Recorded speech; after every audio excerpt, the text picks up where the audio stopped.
নমস্কাৰ মৰমৰ ছাত্ৰ-ছাত্ৰীসকল সকলোকে স্বাগতম জনাইছো আসাম ষ্টাডি ইনফো ইউটিউব চেনেলটোলৈ। তো মৰমৰ ছাত্ৰ-ছাত্ৰীসকল যোনসকলে এবাৰ 2025 বৰ্ষৰ হায়াৰ ছেকেণ্ডাৰী পৰীক্ষা দিছা তো তেওঁলোকৰ 7 মাৰ্চ তাৰিখে আছে জিঅ'গ্ৰাফিৰ প্ৰশ্ন কাকত অৰ্থাৎ জিঅ'গ্ৰাফিৰ পৰীক্ষা আছে। তোমালোকৰ কিখিনি কুৱেশ্যন আহিব জিঅ'গ্ৰাফিত তো সকলোখিনি তোমালোকে এইটো ভিডিঅ'ৰ মাধ্যমেৰে আলোচনা কৰিম উইথ তোমালোকে এনচাৰখিনিও দি দিম। গতিকে এনচাৰখিনি তোমালোকে পাই যাবা এইটো ভিডিঅ'। তো তোমালোকক মই এটাই ৰিকুৱেষ্ট কৰিম, তোমালোকে Assam study info YouTube channel নতুনকৈ চেনেলটো ছাবস্ক্ৰাইব কৰি নটিফিকেশ্যন বেলটো অলত ক্লিক কৰি দিবা আৰু এইটো ভিডিঅ' লাইক এটা কৰি নিজৰ বন্ধু বান্ধৱীলৈ শ্বেয়াৰ কৰি দিবা, কিয়নো আমি সকলোৱে 80+ পাব লাগিব এইটো ভিডিঅ' চাই। এই চেনেলৰ যোগেদি তোমালোকে বিভিন্ন নিউজ খবৰ বিভিন্ন জব আপডেট সকলোখিনি তোমালোকে পাই থাকিবা।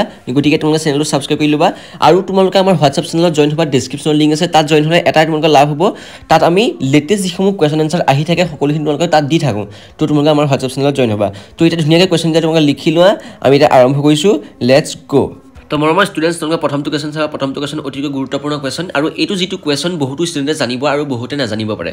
তো তোমালোকে নজনাকেইটাও চাই ল'বা, জনাকেইটাও চাই ল'বা, কিয়নো জনাকেইটা মই এটা কাৰণে চাব গৈছোঁ, তোমালোকে এই মই যিটো টপিক দিম ইয়াৰ পৰা তোমালোকে অলপ টপিকছ তোমালোকে তাৰ নিজৰ কুৱেশ্যনটোত ভাবিব পাৰিবা। উত্তৰটো চাবা, দ্বিতীয় বিশ্বযুদ্ধৰ পিছত পৰাই বিজ্ঞান আৰু প্ৰযুক্তিবিদ্যাই সুন্দৰ অগ্ৰগতি লাভ কৰে।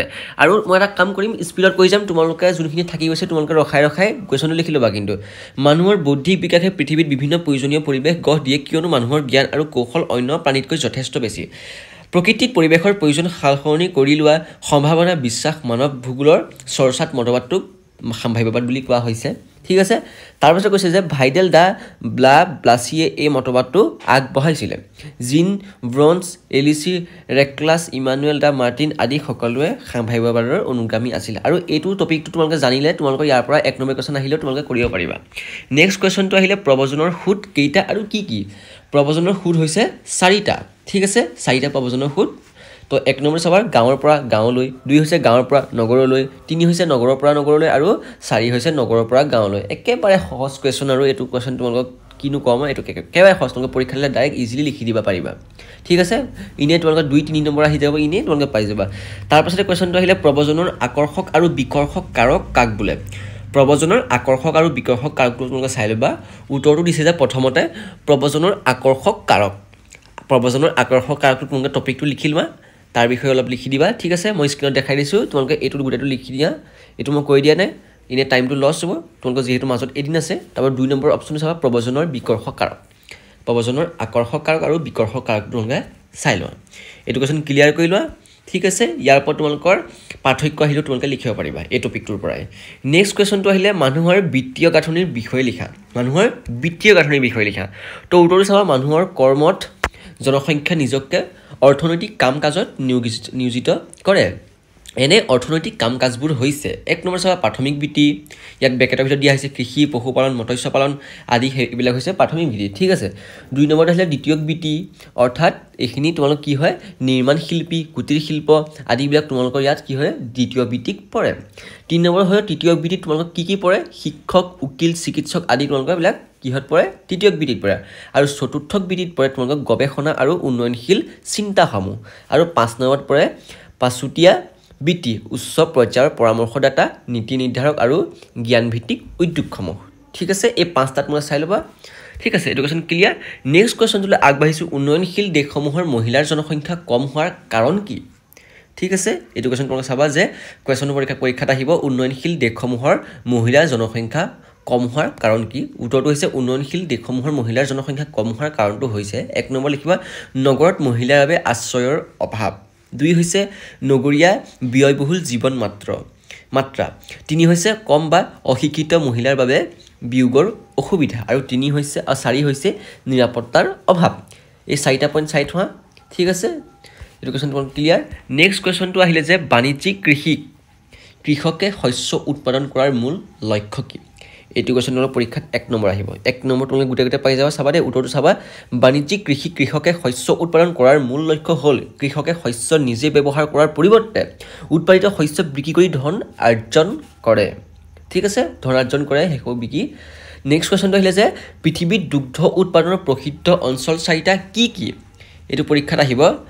তো উত্তৰটো হৈছে পৃথিৱীত দুগ্ধ উৎপাদনৰ প্ৰসিদ্ধ অঞ্চল 4টা হ'ল উত্তৰ পশ্চিম ইউৰোপ, কানাডা, দক্ষিণ পূব অষ্ট্ৰেলিয়া আৰু নিউজিলেণ্ড। এইটো কুৱেশ্যনো ক্লিয়াৰ। নেক্সট কুৱেশ্যনটো আহিলে উদ্যান কৃষিক ঘাইকৈ কি শ্ৰেণীৰ শস্য উৎপন্ন কৰা হয় উত্তৰটো হৈছে উদ্যান কৃষিক ঘাইকৈ পাচলি ফলমূল আৰু ফুল প্ৰভূতি মূল্যায়ন শস্যসমূহৰ উৎপাদন কৰা হয় নেক্সট কুৱেশ্যনটো চাবা তোমালোকৰ অতিকৈ মোষ্ট ইম্পৰ্টেণ্ট কুৱেশ্যন ঋতু প্ৰব্ৰজন কি অনুভূমিক আৰু উলম্ব ঋতু প্ৰব্ৰজনৰ পাৰ্থক্য দাঙি ধৰা উত্তৰটো হৈছে ঋতুভেদে সমভূমি আৰু প্ৰাবত্যভূমিৰ মাজৰ পশুপালকসকলৰ এনে অভিগামী আৰু প্ৰতিগামী বুলি কৈছে প্ৰব্ৰজনী সমাহাৰক ঋতু প্ৰব্ৰজন বুলি কোৱা হয় ঠিক আছে এইটো হৈছে ঋতু প্ৰব্ৰজনৰ তোমালোকৰ কি ডেফিনেশ্যন তাৰপিছতে কৈছে যে অনুভূমি আৰু উলম্ব ঋতু প্ৰব্ৰজনৰ মাজৰ পাৰ্থক্য হ'ল পাৰ্থক্যকেইটা তোমালোকে চাই ল'বা এক নম্বৰ দিছে যে গ্ৰীষ্মকালত উচ্চ অক্ষাংশৰ ফালে প্ৰব্ৰজন কৰাৰ বিপৰীতে শীতকাল অহাৰ লগে লগে তেওঁলোক দক্ষিণলৈ উভতি আহে তোমালোকে এটা কাম কৰা ধুনীয়াকৈ লিখি ল'বা দেই তোমালোকে এই থৈ যাব পাৰে তোমালোকে এই আহিব পৰা তো তোমালোকে ভালদৰে গোটেই পেৰেগ্ৰাফটো চাই ল'বা স্ক্ৰীনত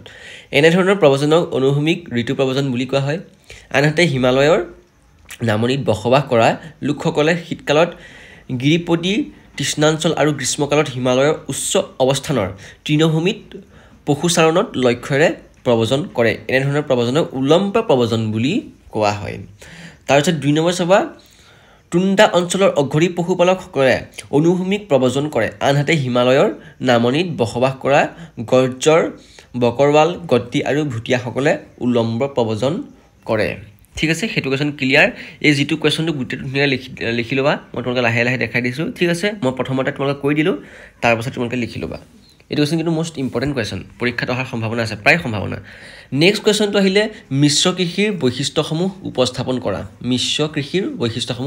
কৰা তোমালোকে চেনেলটো ছাবস্ক্ৰাইব কৰি দিয়া এনেকুৱা ধৰণৰ ইম্পৰ্টেণ্ট তোমালোকে ভিডিঅ'সমূহ পাই থাকিবা সদায় উত্তৰটো হৈছে মিশ্ৰ কৃষিৰ বৈশিষ্ট্যসমূহ হ'ল এক নম্বৰ হ'ল মিশ্ৰ কৃষিৰ গাইগুটীয়া ক্ষেত্ৰ একোখন মজলীয়া আকাৰৰ 2 হৈছে এই কৃষিৰ শস্য ক্ষেত্ৰত শস্যৰ আৱৰ্তন ঘটোৱা হয় 3 হৈছে মিশ্ৰ কৃষি একে সময়তে শস্য ক্ষেত্ৰত কেইবাবিধো শস্য উৎপন্ন কৰা হয় এইটো হৈছে মিশ্ৰ কৃষিৰ বৈশিষ্ট্যসমূহ ঠিক আছে মিশ্ৰ কৃষিৰ বৈশিষ্ট্যসমূহ অতিকৈ গুৰুত্বপূৰ্ণ এইটো জনাটো অতিকৈ গুৰুত্বপূৰ্ণ ঠিক আছে এইটো হৈছে মিশ্ৰ কৃষিটো ধুনীয়াকৈ লিখি লোৱা মই দেখাই দিছোঁ ঠিক আছে তো ষ্টুডেণ্টছ তোমালোকৰ নেক্সট পাৰ্টটো আহি আছে এইটো পাৰ্ট 1 তোমালোকে এইটা কুৱেশ্যন আনিলোঁ নেক্সট পাৰ্ট মৰ্নিং আহি আছে তোমালোকে হেতুলে ৱেইট কৰা তো তোমালোকে হেতু ভিডিও লগত পাবৰ কাৰণে তোমালোকে চেনেলটো সাবস্ক্ৰাইব কৰি নটিফিকেশ্যন বেলটো অলট ক্লিক কৰি দিবা যাতে মই হেতু ভিডিও দিয়াৰ লগে তোমালোকৰ ওচৰত নটিফিকেশ্যন হিচাপে পাই যায় তো তোমালোকে ভালদৰে কুৱেশ্যনটা চাব পাৰা আৰু আমি সকলোৱে 80+ ল'ব লাগিব টাৰ্গেট ইজিলি তোমালোকৰ জিওগ্ৰাফিত ইজিলি তোমালোকৰ লেটাৰ মাৰ্কছটো ইজিলি উঠিব অলপ ভালকৈ সাজি লিখিব লাগিব খালি